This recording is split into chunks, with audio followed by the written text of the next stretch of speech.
Ја ми сега обиди за манипулација во центар, претходно слушнав место за Струмица, Куманово и Ранковце. Значи, ти слушнеме ли материјали со кои што би се покажало дека некаде во опозицијата го изгубила градоначалничкото место на сметка на власта? Мислам дека се доволно јасни овие примери кои што ги покажуваме, убаво ги кажувавте и другите градови, тој е концептот, другите општини. Сега е таму во опозицијата е на власт во момент.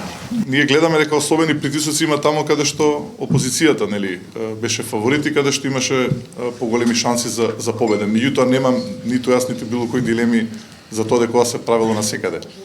Го споменавте пример и со другите општини, тоа ќе биде концептот. Денес кога ја држиме оваа пресконференција во општинен центар, меѓутоа наредниот период ќе можете да слушнете и вакви пресконференции во останатите делови во републиката, за да може насекаде буквално да се дознае со какви луѓе имаме работа, со какви луѓе сме имале работа за време на изборите и со какви луѓе имаме работа и денеска бидејќи исти политичари, за жал, и денеска водат владата на Република Македонија. Господин Ковски да се зборува за подкуп на советник, имате индици кои? На крај стана јасно за кого се работи. Меѓутоа, советниците прв пат денеска ги слушаат овие снимки, дозволете да и ние меѓу себе поразговараме и така натаму. Очигледно на крај станува збор за Никола. Јас можам овде да му честитам. Никола е од партијата Норовчанец, он е Георгиевски, он е од партијата од Нова алтернатива. И можам само да му честитам, знам и лично разговаравме ни што се помина, но тој е еден од оние символи на отпор и можам да му се заблагодарам на вистина од заедничко име што издржа и што не подкрепна.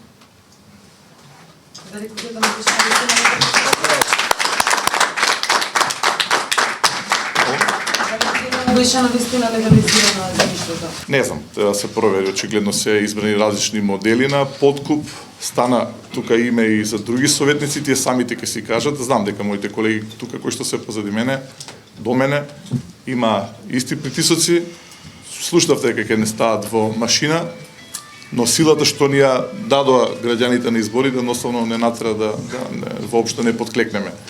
Ние се тоа што го слушнавме го знаевме, ние го гледавме тоа за време на изборите, ние тоа го кажувавме.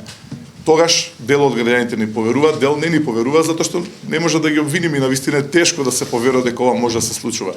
Меѓутоа најбитно е тоа што денеска сите веруваат и знаат што се случуваше. Не гледаме назад, кога ги слушаме овие снимки, да, тие не враќаат во моментите кои што поминаа, ми тоа не гледаме назад, гледаме напред затоа што овие снимки, оваа решително што е најважно што ја покажаа граѓаните, не носи во едни времења кои што наскоро ќе дојдат, кога ќе се организираат нови избори.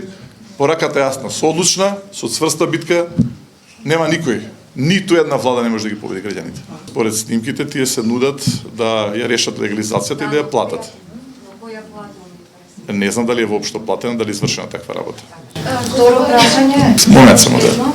Значи, со оглед дека ВМРО-ДПМН не припаѓа преод за влада, нема оставка од правителот, нема оставка од руководството на ВМРО-ДПМН, како планирате таа цел да се продолжи? Ние ги кажавме јасно нашите ставови. Ако тие не сакаат да воопшто разговарат на таа тема, ако сметат дека игнорирањето на сето ова што случува ќе им помогне, мислам дека уште полошо за нив. Но ние не се грижиме за нив, се грижиме за државата. Затоа и денес имав некои разговори, повикав да се вклучи меѓународната заедница за да ги вразуме оние кои што се уште не сакат да сватат дека после овие разговори тие не може да ја водат државата.